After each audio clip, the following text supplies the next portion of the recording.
ఉమ్మడి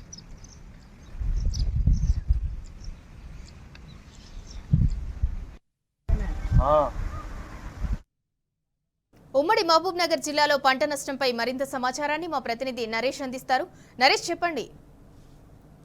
ఉమ్మడి మహబూబ్ నగర్ జిల్లా వ్యాప్తంగా 3 రోజులుగా కురుస్తున్నటువంటి వర్షం అపార నష్టాన్ని మిగిలించింది. నారాయణపేట జిల్లాలో అత్యధికంగా 6,000 ఎకరాల్లో పంట నష్టం జరిగింది. మొత్తం నారాయణపేట జిల్లాలో అత్యధిక వర్షపాతం నమోదు కావడం జరిగింది. దీంతో నారాయణపేటలో ఉన్నటువంటి ఉట్కూరు చెరువు కావచ్చు, కోయిల్కొండ వైపు వాగులు కావచ్చు ఉధృతంగా ప్రవహించడం జరిగింది. దీంతో వందలాది ఎకరాల్లో పంట నీట మునగడం జరిగింది. వరి పంట కావచ్చు, కంది, పత్తి, జొన్న, పెసర పంటలు నీట మునిగాయి. దీంతో 6,000 ఎకరాల్లో రైతులకు తీవ్ర నష్టం వాటిల్లింది. ఈ నష్టానికి సంబంధించి పరిహారం అందించాలని చెప్పి రైతులు డిమాండ్ చేస్తూ ఉన్నారు.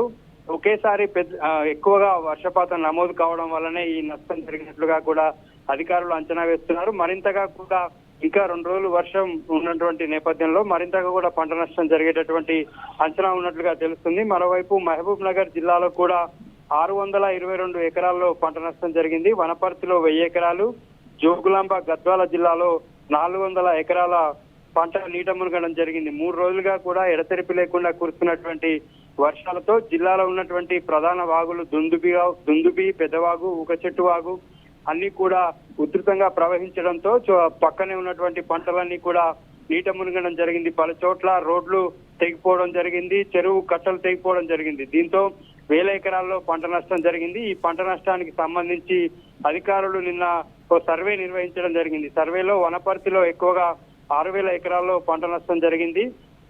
మిగతా చోట్ల గద్వాలలో 400 ఎకరాలు, వనపర్తిలో 1000, నాగర్ కర్నూలులో 930 ఎకరాల పంట నష్టం జరిగింది. ఈ పంట నష్టానికి సంబంధించి తమకు పరిహారం అందించాలని చెప్పి రైతులు డిమాండ్ చేస్తూ ఉన్నారు.